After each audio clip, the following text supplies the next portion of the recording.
Hello everyone, hoc-est-potest here again.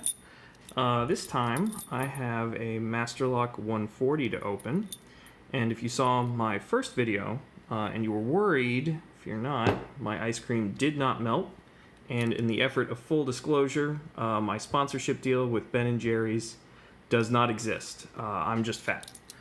So let's get to why you all came here and open up this little Masterlock.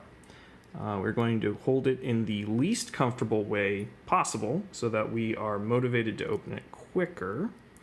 We're just going to work down the pin stack.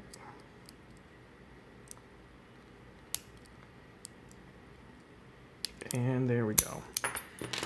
Got it open. For those of you who care about the bitting, here it is. And once again, Masterlock proving that the most difficult thing about opening it is holding it comfortably.